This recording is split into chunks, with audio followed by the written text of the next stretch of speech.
everyone, and welcome to Screams After Midnight. I am Peter, that is Tim. We talk about horror movies on this show, and on this episode we are looking at a German film which has actually been out since 2017, but it seems like it's just recently kind of making waves, at least in the mainstream everywhere else.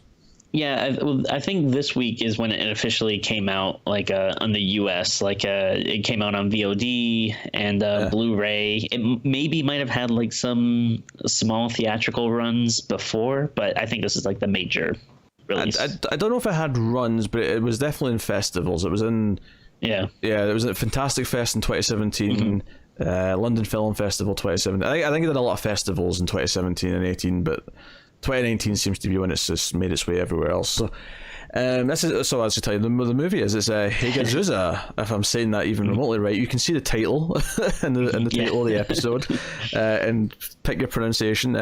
Hagazussa, which is a German film, and notably, I did a little bit of research afterwards. I know this is supposed to be Tim's wife's job, but I was a little bit curious, and I stumbled onto the fact that this was actually technically the director's graduation film at film school.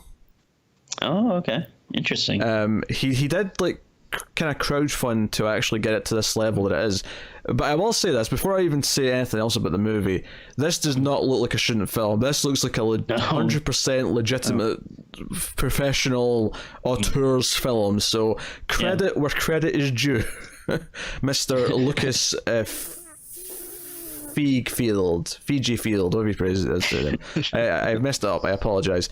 I did like 4 years of German in high school as well. I don't know how to do any of this.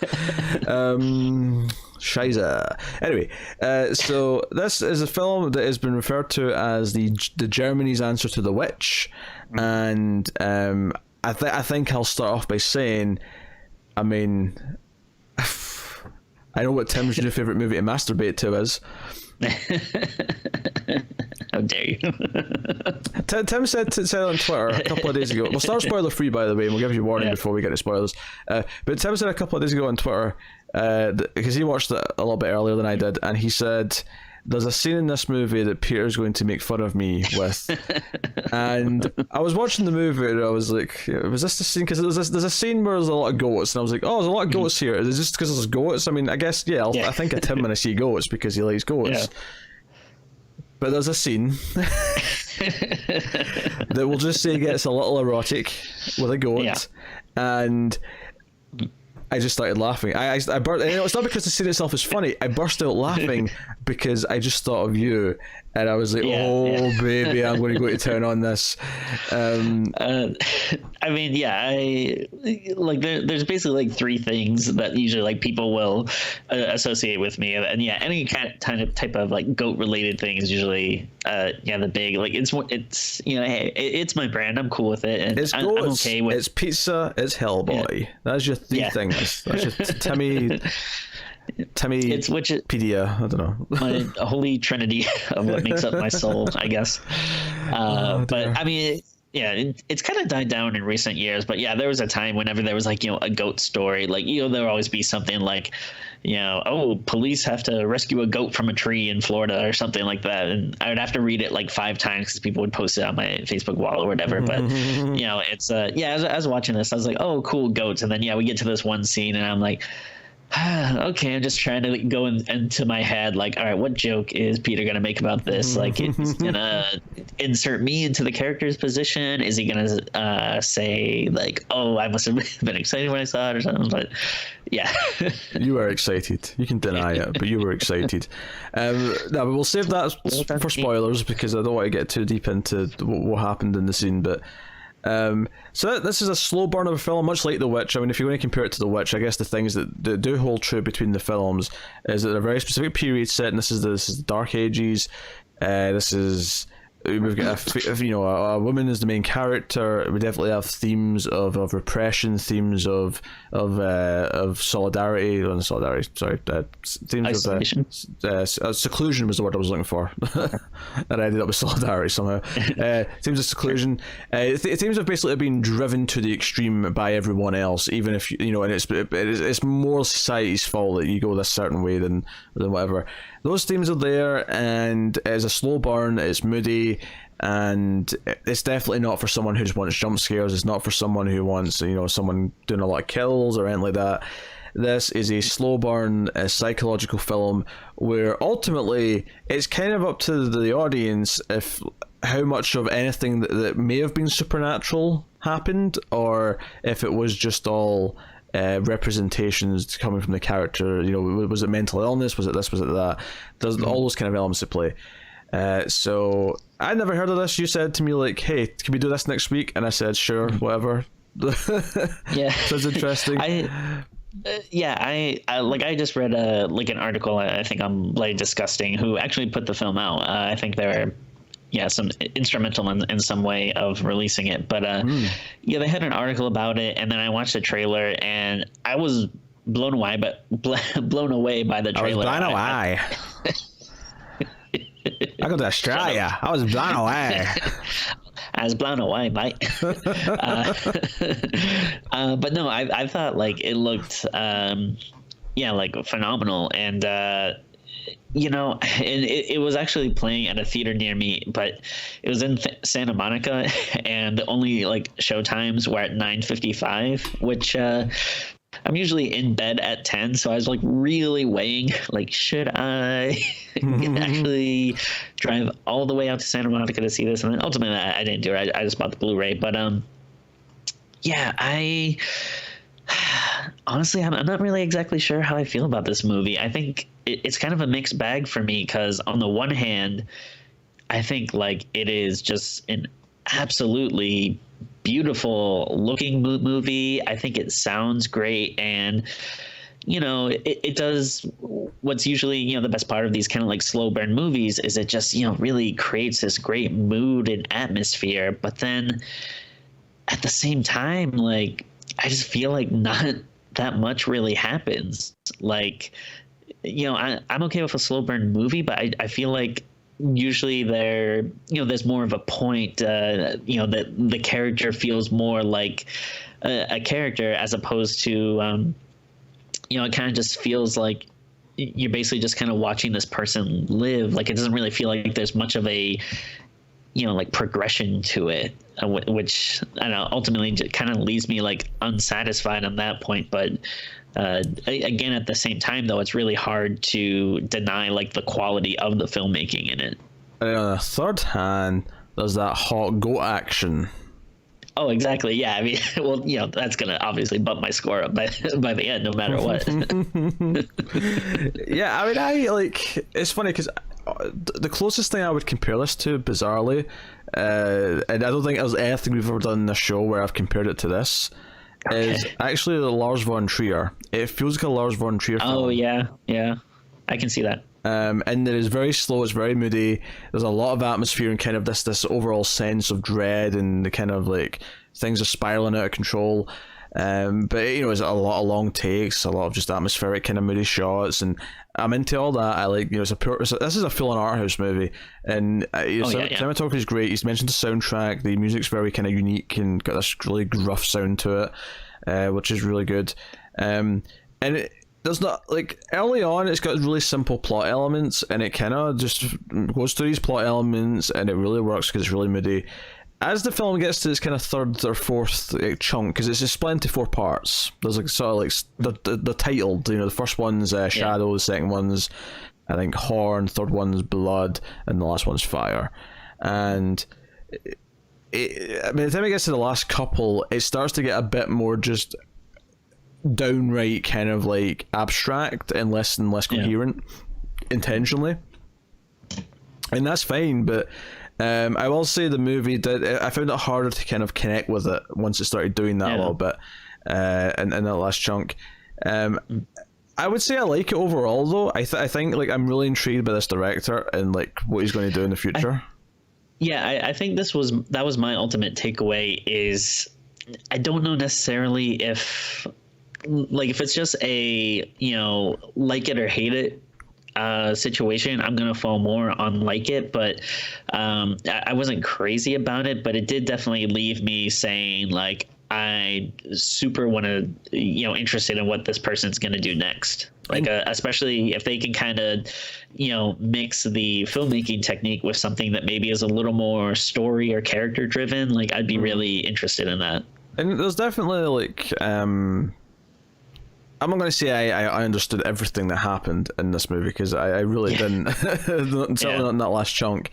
But I think I got a good sense of themes and a good sense of kind of like some of the things it was playing with, like the idea of sexual repression, the idea of just various other things, and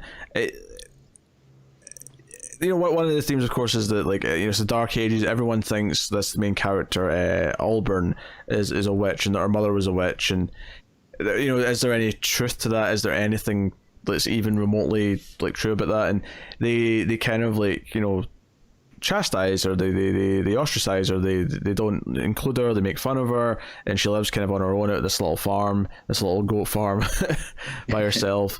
And there's a plot where she kind of befriends another woman in the nearby village, and that kind of goes to this sort of this conclusion. Because at one point I thought it was going a very specific direction at one point, and it didn't even go there at all. It completely turned, from where I thought it was going, and the ending gets so abstract and so kind of just like a psychedelic in what it's doing, and it's like. I don't know. It's hard to fathom a lot of what's going on in the last chunk of the movie, but which does drag it down a little bit. But I do think that there's an intense grab of attention for at least a lot of it, and the mood and like the uncomfortable things that happen. There's a lot of, once we get to spoilers, there's a lot of moments I can point to and say that moment made me go, huh? What's happening here, or what? One of which is the aforementioned goat scene, which Tim of course was a big fan of. So and I think the performance as well is really good. I think the actress playing Allburn doesn't have a lot of dialogue. Even though it's a German film and it is in German, there's actually so little dialogue that is next to irrelevant that you need subtitles. There's only a few lines here or there that matter. Did you actually watch the trailer before you watched the movie, or did you just kind of go in? No, I just jumped in. I had no idea what this was. Yeah, because I felt like the trailer was like a little misleading, because it kind of like almost seemed like it was going to be like a Mandy type of movie where because it seemed very trippy and psychedelic. I think they had like a quote from a critic that called it like a medieval feminized Eraserhead, which I kind of disagree with. Maybe I guess in some parts, but like I definitely, that's why I was like really excited about it, because I thought, oh man, this is gonna be like a crazy trip, and it definitely does get weird and psychedelic, but not in a not in a way like Mandy or something, which I thought was like very exciting and felt like a ride and stuff. Like this, it's in a much more subdued, quiet way, which isn't necessarily a bad thing, but I think it kind of left me wanting a little bit more. So I think we'll give the spoiler warning so we can actually talk about like what goes on in the movie. So full spoilers for the movie. The first chunk of the film is when Allburn's still a girl, and it's her mother who's with her, and it's thick snow. They're kind of on their own. They get this visit from three characters who are wearing like animal masks. Middle of the night, saying, "Oh, you should burn witches," blah blah blah, which kind of sets up kind of the main theme of the movie. And then the mother gets sick. And do you know what? I just want this is a weird anecdotal, just little thing here, but I actually, because she falls in the snow because they're outside, and the mother kind of slowly turns around and falls in the snow. I found this really satisfying, just because there's something about falling on completely flat snow that's that thick that I just find really. It's a dopamine hit. I'm just like, see when it snows and you get the perfect flat bit of snow and you can just disturb it. That's true. I don't know. It's like pot and bubble wrap. I don't know. Just something about it. That's fair. Yeah. But yeah, and we see that she's got these big boils on her skin, and they kind of start to definitely spread.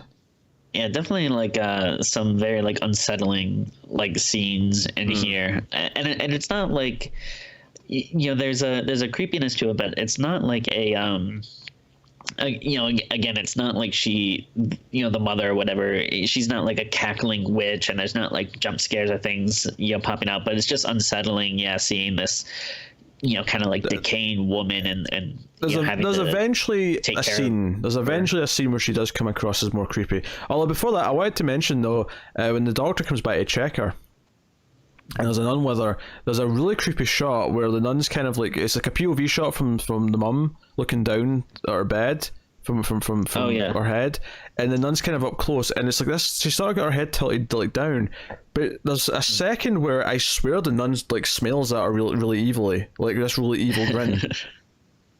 Like she's happy she's sick, and her head's tilted at such an angle that it's like, I doubted if she really did it or not, and it maybe again that's like a theme of the movie, is like we're doubting if like anything supernatural or witchcrafty is actually going on, and so there's that. But the real creepy scene though is that Auburn gets up in the middle of the night because her mother shouts on her, and she invites her into the bed, and they're just kind of just embracing each other. But then the mother starts getting weird and starts holding her tight.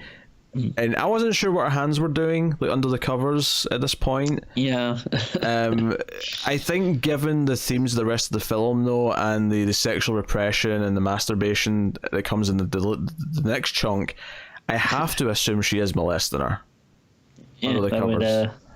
Unfortunately, that would make sense. And she relatively quickly kind of like runs out the bed, but like as soon as she walks into the scene though, like the mother does look a bit more evil. There's kind of a witch-like quality to her when she's lying there in that bed, and then the mother eventually runs out and like dies in the woods, and it's like that's kind of the first chunk, and then we cut to adult Auburn, and now she's ostracized, and she's she gets this friend who comes and sees her, Swinda, and she ends up it's all just like some sort of sick game to her. It's just she's pretending to be nice. I think there's a very obvious symbolism. She gives her an apple at one point, implying she might be not trustworthy, snake and all that. Bible, yada yada. Bible, Garden of Eden, all that nonsense, and it's all this weird thing. She introduces him to this guy, and they take her up to a hill, and he has sex with her, and strangles her as he's doing it. As her her supposed friend Swinda just kind of lies next to her and just kind of like stares at her, and it's because I thought where this movie was going before this point is that I thought this was going to be a story about Auburn being gay, because she seemed to be attracted to Swinda, and it was during this section of the movie where we have several scenes. There's a scene where she masturbates in bed, and it's kind of this intense thing where it seems like she's not done it before, and this is obviously after the scene with the goat, where she's milking the goat, and as she's milking the goat she gets kind of aroused and starts touching herself. We get all these close-ups in slow motion of the goat being milked, and at one point she brings a hand up which is covered in goat milk directly from the goat, and like it's starting to like lick it, and I'm like, this is like so erotic and over the top. Tim's loving this. This is Tim's new fetish. Oh hi, actually what am I saying? New. This is the personification of Tim's fetish that he never thought he would see on screen. I mean, I do like that the goat was represented, and you know what, I say, Auburn, you do you. If as long as you're not hurting the goat, if the goat's into it, if you're into it, have fun. I'm not here to shame anybody. Did you just imply the goat could give consent? Is that what you just said? Sure, why not? If there's a way the goat can let you know, like, hey, I like this, let's do it, then sure, why not? Who am I to stand in the way of that? And she gets interrupted though, but there's scenes where she's kind of smelling, because at first she's really quiet, and then she eventually opens up to Swinda a little bit and talks to her and smells at her.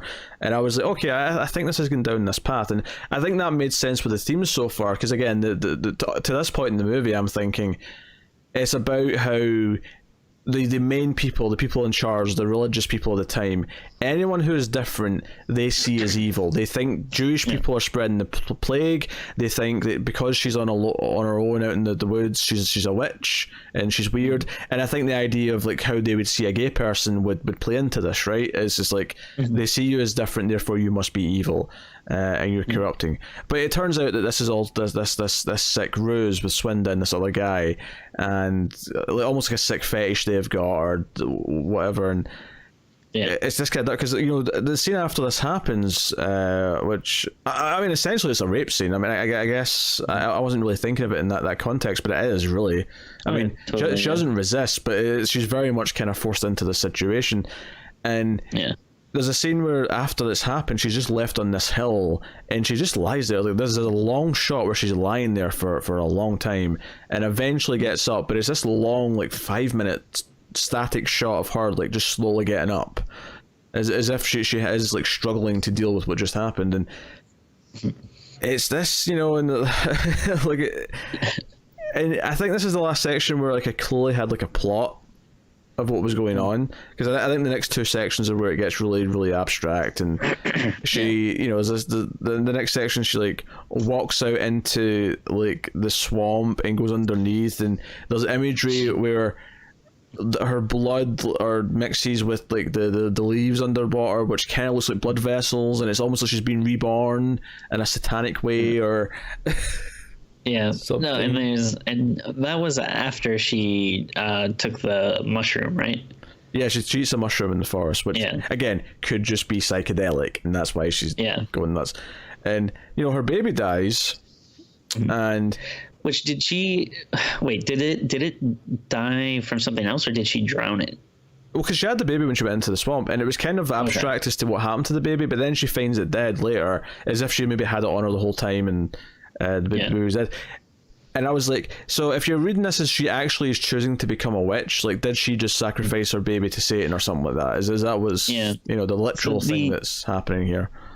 Yeah, like the one thing I was kind of thinking about it, and I mean, there is definitely a lot going on in the movie. I feel like I would probably need like another 1 or 2 watches, to really fully, develop, what I think. But like, I don't know, it definitely seemed like there wasn't this idea of, like you're saying, like society is, kind of making you this outsider. But then I think there's this idea of like, you becoming the thing that people like are saying that you are, like because it seems like they have maybe some witchy qualities, but they're not like evil cackling kind of things that people would be afraid of. But then it seems like because of that, and again, of course, it's like, well, is she actually becoming a witch here, or is she just is she just like on hallucinogens, and is she just mentally ill? Is she just going nuts because of how she's treated and because of what's happened to her? Like, but both kind of make sense. Or is she becoming a witch out of vengeance? Does she want to become a witch and tap into her power because, screw them, this is how they treat me. Like, I'm becoming what they fear I am. And then probably the arguably the most kind of shock value thing in the movie is that she eats her baby. And because you see the dead baby, and then you later see kind of a cooked like hunk of meat, but it's like, wait a minute, that's the baby, and like the size is like the skeleton, like it's it's the baby. And the movie ends with her going out on top of the hill, which at one point someone said something about, this is where they can't see you, you can be free up here. And she just like falls down. It's very similar to when she was like had just been raped and she was on the hill. She's just lying there for a long time, and then she bursts into flames. Just slowly, the fire starts, and the movie ends with her on fire, and the credits start to roll. Like, that's how the movie ends. Not to gloss over a couple of other key elements, where she's got her mother's skull in the corner of the room, and it's kind of like a little display. She at one point kills a rat and pisses on it. So like that's like a thing. I don't know if like when I saw that, I was like, I'm assuming this is like maybe a witch thing. Like I don't know if there is a type of spell or ritual or something that might involve. But I mean, again, like you said, I don't know, maybe she's just a crazy person or something, or just like losing her mind, that she's like, screw, I'm gonna piss on this rat. Yeah, and then at one point she finds... I did like that scene though, because I don't like rats. Yeah, and there's another scene where she finds a wolf pelt that's kind of wrapped up in like the barn, and then it kind of unravels and all the guts all come spilling out and stuff. I wasn't sure. Was that supposed to be implied that like someone left that for her? Like if the villagers were like, hey, like... I think so. You know, like, okay. I think that was the idea. Or I wasn't sure if it was that, or again, if it was like, ooh, some weird supernatural thing is happening. Again, I think it's open to interpretation. I think there's very few things in this movie that are clearly this or that. They're very much, you know, because there's a scene right at the start of the second section. She goes to see the local like priest or whatever, and he basically says, we have to get rid of these bad elements of society, and kind of implies that it's her. And you know, it kind of sets up again like she is ostracized. They all don't want her. They want her to be gone. They don't want her in the village. They don't want her near everyone else. It's a whole thing. The movie is like got an incredible tone. It's got incredible atmosphere, and it carries it for a long way. I think the last chunk of it maybe gets a little too art house with, and I don't mind it getting super art house. Like I'm okay with it being psychedelic as shit in the last like 20-30 minutes. The problem is that maybe in the last 20-30 minutes it could use just a little bit more context, for, you know, what's going through her head.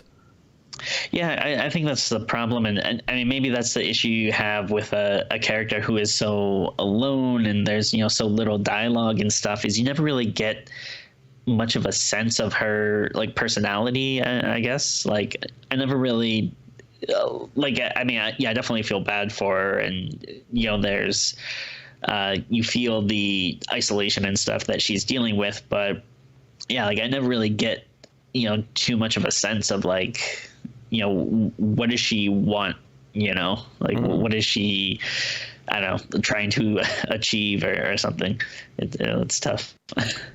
I don't think she's trying to achieve anything. She's just trying to be left alone.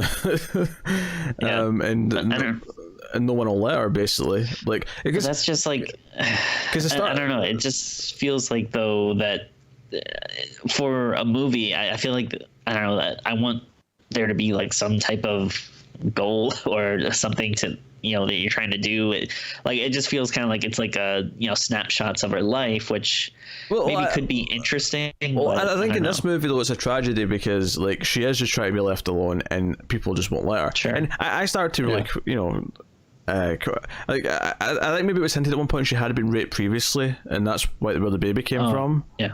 Because at one point I was even starting to speculate if the baby was even real. Sure. Yeah. But Swinda did see the baby at one point, so. I think the baby was real, but like at one point I was even speculating, like, is the baby even real? Is this all just some kind of weird, like she's becoming her mother, so she needs a kid to become her mother, like in her head. Oh, true. Yeah, I forget. Did she have the baby before, you know, she got raped by Swinda and that guy? Oh yeah, she had the baby long before that. Yeah. Oh, okay. Yeah. In fact, because I kept saying like she's leaving the baby alone a lot. Like she doesn't have, it's not like she has a babysitter. Yeah. True. She keeps going off with Swinda and leaving the baby to her own devices. Yeah. Probably like tons of wolves around. I know. You know, I'm not going to...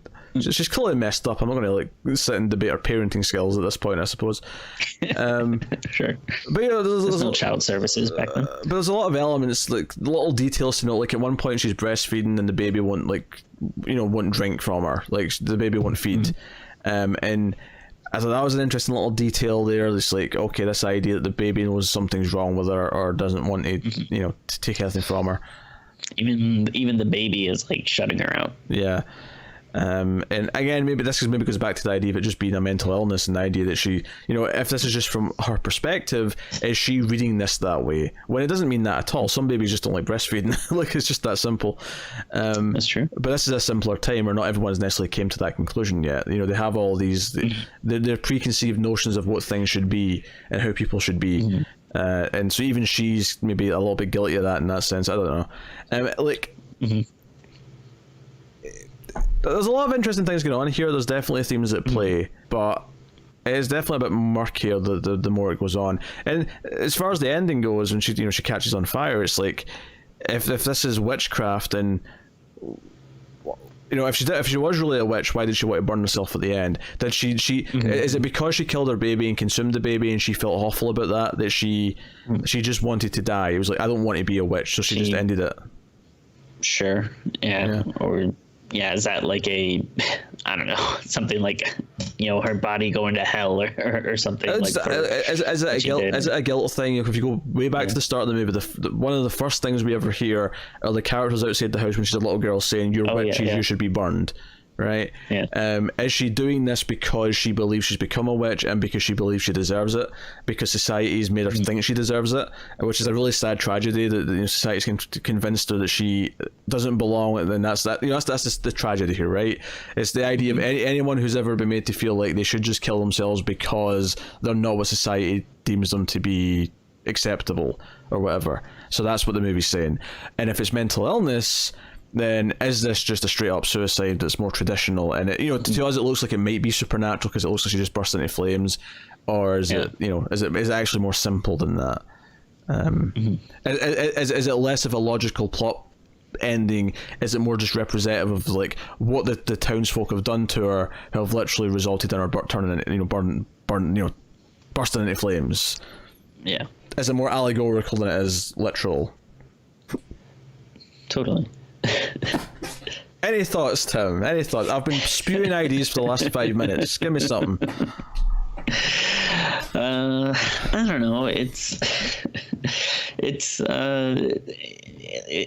hard because it's like, I don't know. Ultimately, what I just keep coming back to is like, I just don't really like care too much about what's going on, but it just looks and sounds so good that I'm like, I do feel like I'm intrigued by, the filmmaking, qualities of it. And I'm a little bummed I actually didn't get to see it in theaters, because I feel like that would definitely be the optimal setting, because it's like, definitely at home, especially with slower movies, you have more distractions around and stuff. Mm-hmm. So I like seeing stuff like this in the theater when it's just like, you're just forced to focus on it.